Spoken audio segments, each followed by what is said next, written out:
নমস্কার বন্ধুরা, চলে এসেছি আরও একটা নতুন রেসিপি নিয়ে। তো আজকের আমি আমলকি দিয়ে দারুণ একটা সুস্বাদু রেসিপি বানিয়ে আপনাদের দেখাবো। তো ওয়েদার চেঞ্জ হচ্ছে, এই ওয়েদারে কিন্তু সকলেরই কিন্তু জ্বর সর্দি কাশি হয়। আর আজকের যে আমলকি রেসিপিটা বানাচ্ছি, এই আমলকি রেসিপিটা খেলে এই জ্বর সর্দি কাশি থেকে অনেকটাই কিন্তু রেহাই পাওয়া যায়। তো এখানে আমি নিয়ে নিয়েছি 500 গ্রাম আমলকি। তো এই আমলকি দিয়ে আজকের আপনাদের সেই রেসিপিটা করে দেখাবো। তো প্রথমেই আমি আমলকিগুলো সিদ্ধ করে নেবো। আমলকিগুলো আগে থেকে আমি ভালো করে ধুয়ে রেখেছি।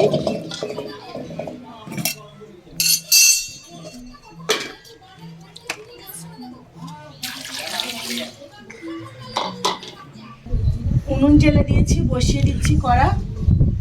তো এখানে কিছু আমি গোটা মশলা নিয়েছি। ধনে নিয়েছি 1 চামচ, জিরে 1 চামচ, 5টা শুকনো লঙ্কা, রাঁধুনি 1 চামচ, সর্ষে 1 চামচ আর মৌরি 1 চামচ। এইগুলো শুকনো খোলায় ভেজে নেব।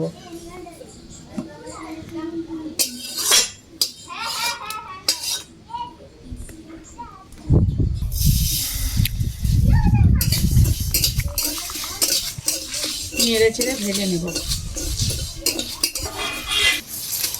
নেড়ে চেড়ে এটা ভেজে নিয়েছি, খুব সুন্দর একটা সেন্ট বেরোচ্ছে।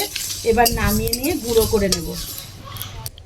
আমলকিটা সিদ্ধ করার আগে মশলাটা ভেজে নিয়েছি। তো এবার আমলকিটা সিদ্ধ করে নিচ্ছি। ঢাকা চাপা দিয়ে 5 মিনিট সিদ্ধ করে নেব। তো বন্ধুরা, 5 মিনিট হয়ে গেছে, আমি ঢাকা চাপা দিয়ে আমলকিগুলো সিদ্ধ করে নিয়েছি। আর আমলকিগুলো সিদ্ধ হয়ে গেছে। আর দেখুন আমলকির যে কুশিগুলো, দেখুন একদম দাগগুলো কিন্তু ছেড়ে দিয়েছে। তো এই পর্যায়ে বোঝা যাবে আমলকিগুলো ঠিক পরিমাণ মতন সিদ্ধ হয়েছে। দেখুন আমলকির কুশির দাগগুলো কিন্তু একদম বোঝা যাচ্ছে। কুশি আমলকি রয়েছে তাও বোঝা যাচ্ছে। তো এবার আমি নামিয়ে নেব। তো বন্ধুরা, এবার আমলকির আমি কুশিগুলো এইভাবে বটির সাহায্যে বার করে নেব। এই যে দাগ রয়েছে, এই দাগটা ধরে এইভাবে কাটবো। খুব সহজে কিন্তু আমলকির কুশিগুলো বেরিয়ে আসবে। তো বন্ধুরা, আমলকির কুশিগুলো কিন্তু আমি সব ছাড়িয়ে নিয়েছি সুন্দর করে।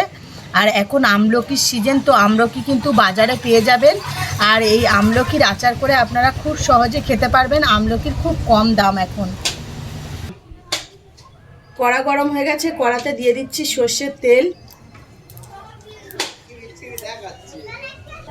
তেল গরম হয়ে গেছে, তেলের মধ্যে দিয়ে দিচ্ছি কেটে রাখা আমলকি।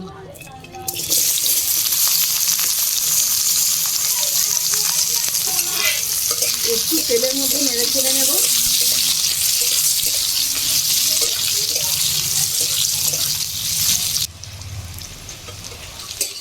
আমলকিটা একটু তেলের মধ্যে ভেজে নিয়েছি। এই পর্যায়ে দিয়ে দিচ্ছি ঝাল লঙ্কার গুঁড়ো আর পরিমাণ মতো হলুদ গুঁড়ো। দিয়ে দেব পরিমাণ মতো লবণ। আবার একটু ভালো করে কষিয়ে নেব।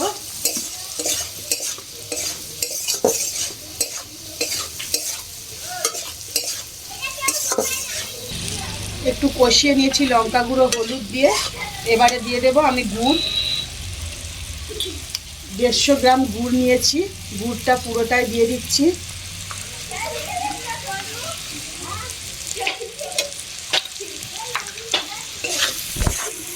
আর এই সময় কিন্তু উনুনের আঁচটা একদম হালকা রাখতে হবে। এইভাবে গুড়টা দিয়ে অনবরত নাড়তে থাকবো।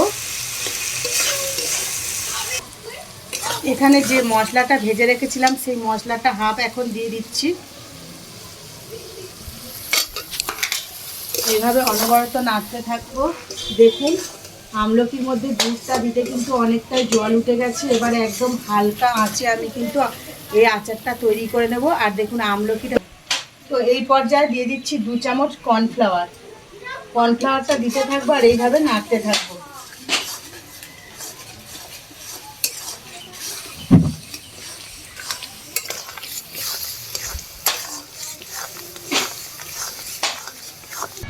তো বন্ধুরা, প্রায় 5 মিনিট ঢাকা চাপা দিয়ে আমি সুন্দর করে আচারটা কিন্তু তৈরি করে নিয়েছি।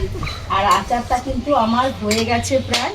তো আচারটা ভালো থাকার জন্য, অনেক দিন সংরক্ষণ করে রাখার জন্য এখানে আমি ভিনিগার দিয়ে দিচ্ছি 1 চিপি।